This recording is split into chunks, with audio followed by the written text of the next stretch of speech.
શિક્ષણને આપીને રિટાયરમેન્ટ પછી પણ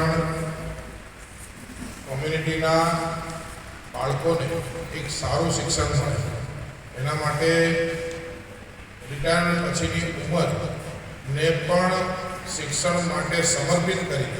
4 नंबर पे हमारे गोपाल भाई ये चुनाव लड़ रहे हैं और अरविंद भाई की पत्नी है हंसा बहन, काफ़ी एकदम पूरे ताकत से दौड़ रही है।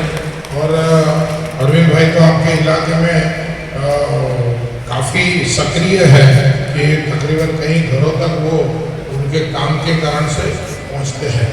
तो ये सारे ऐसे कैंडिडेट पसंद किए हैं कि यदि कोई चमत्कार हो गया तो आप लोगों के काम में ये लोग इस प्रकार से जीवन समर्पित करके बैठे हुए लोग हैं कि आपको आश्चर्य होगा क्या इतना भी काम हो सकता है क्या। तो ऐसे चुन के 4 कैंडिडेट आपके बीच में हम लाए हैं।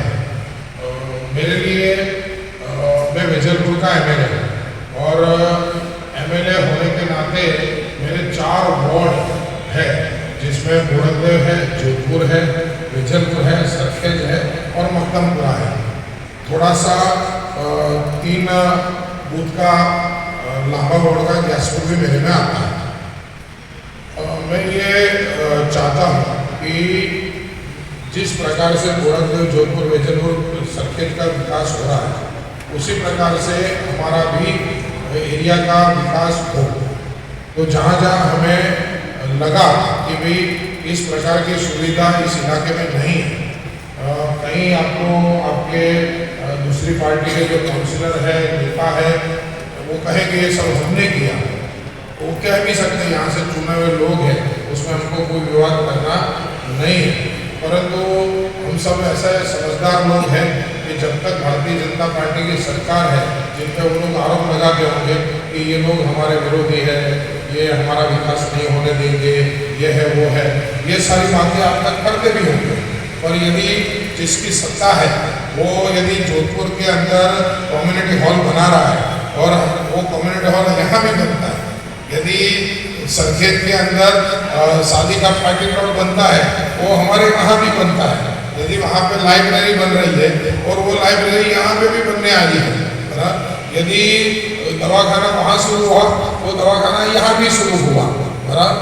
अभी पानी का जो भराव है बारिश का वो श्रीनगर में और मकरबागी हेडक्वार्टर के पास भरता है, तो वो पानी नदी में जाने के लिए जुआपुरा का ही रास्ता पकड़ता है।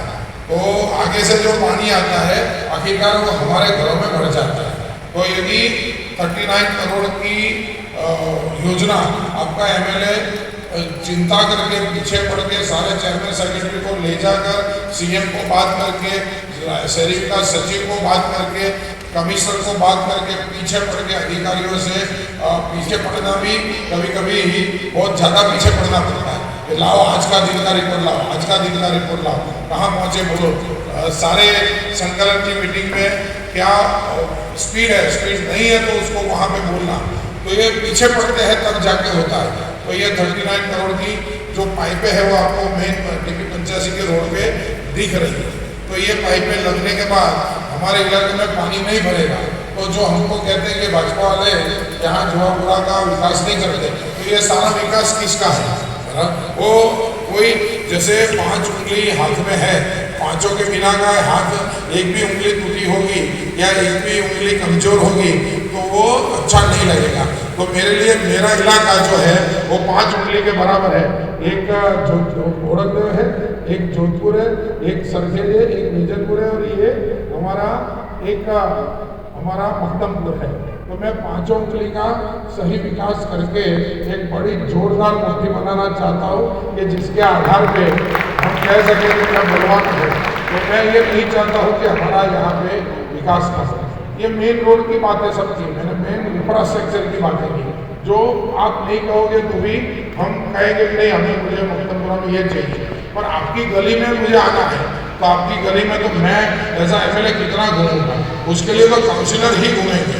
आपके वहाँ रास्ते टूटे हुए हैं, आरसीसी रोड नहीं है, पेवर ब्लॉक आपकी गली में नहीं है, यदि आपके वहाँ कोई लाइट बंद है, आपके वहाँ कोई मान लो गटर लीकेज है या टूटी हुई या पुरानी है, बराबर, तो ये सारी बातें हैं, वो तो काउंसिलर का काम है।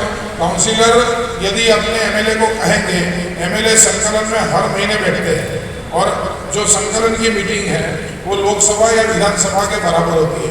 यदि हमने वहाँ पे कोई प्रश्न उठा लिया तो कमिश्नर का दायित्व है कि उस प्रश्न का निराकरण करके मुझे लिख कर मुझे प्रूफ के साथ नेक्स्ट मीटिंग में देना है। यदि मैंने कहा कि भाई ये अपने गुलशन नहर के बाहर का रोड ये टूटा हुआ है, ये इसका तस्वीर है, तो दूसरी मीटिंग के रात तक भी वो रोड बनाकर वहाँ पे देखो बन गया, उसका फोटो रखेंगे। ये अपनी संवैधानिक प्रक्रिया है। तो मैं आपका एमएलए हूँ अभी, और यानी 27 तक का मेरा टर्म भी है, तो आप उसका फायदा लीजिए।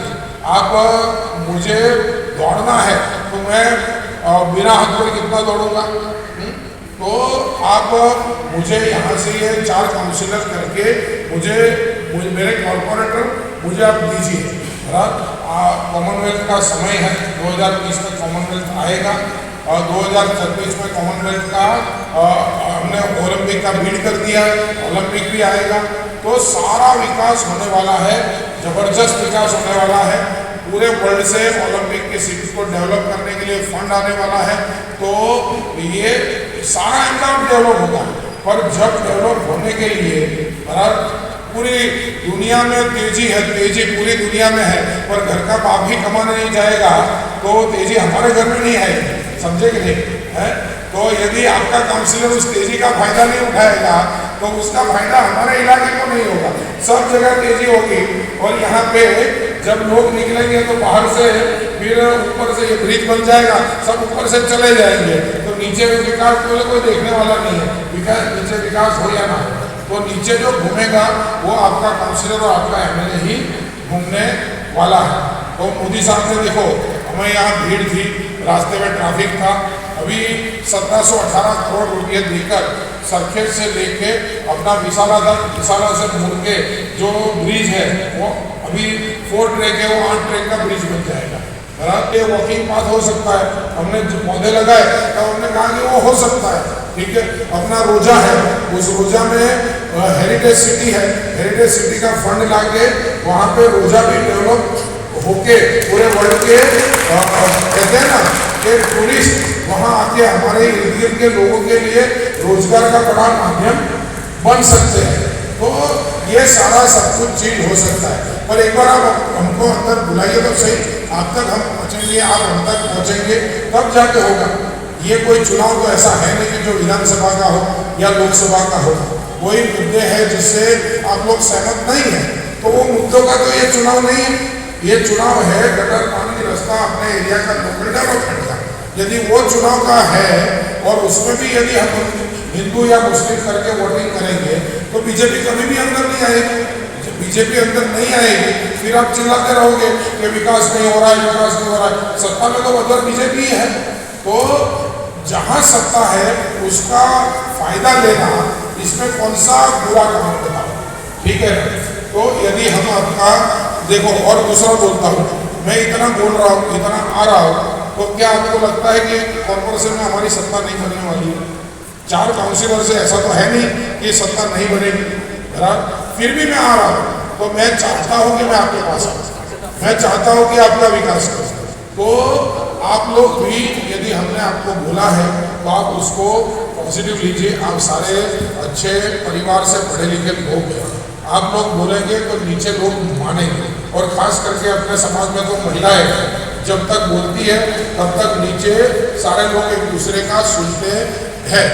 और आप उस चीज को नहीं कन्विंस है तो आप मुझे पूछिए कि ये बात से अमित भाई हम आपसे कन्विंस नहीं, मैं उसका जवाब दूंगा, सही जवाब दूंगा। हिम्मत करके मैं आया हूँ, आप हिम्मत करके मुझे प्रश्न पूछिए, मैं आपको उसका जवाब दूंगा। तो आपसे सबसे यही गुजारिश है कि हमारी ये 4 लोग हैं, आप उसको मतदान कीजिए। मैं तो 4 की ही आपको आग्रह करता हूँ, नहीं तो एक बीच में मैं आपको बीच में एक बात और बोल दूँ। मान लो कि इस बार यहाँ पे दलित अनामत है, बराबर, तो दलित अनामत सीट है, तो दलित अनामत में आपको किसी ना किसी दलित भाई को ही वोट देना है। तो जो बाकी के उम्मीदवार हैं उससे कुछ भी लेना नहीं है, वो सिर्फ झगड़ा करेंगे, आपके 50 लड़कों को लेकर जुआपुरा में दंगा करेंगे चौराहे पर। यदि भारतीय जनता पार्टी का जो दलित उम्मीदवार है आपको किसी 3-4 लोगों से एक को वोट देना है, तो क्यों नहीं भारतीय जनता पार्टी का एक उम्मीदवार को भी आप आगे रखो। हमें चारों उम्मीदवारों को आप वोट देंगे, चारों उम्मीदवार करके हम लोग आपकी पूरी सेवा करेंगे। नहीं तो कहीं से भी आपको शुरुआत करनी है तो आप वेलकम है, बस यही बात है। हमको इस चुनाव के अंदर, जुआपुरा के अंदर, नहीं तो क्या होगा चुनाव के बाद मुझे लोग कहेंगे कि तू बहुत बात कर रहा था, क्या हुआ देख लीजिए।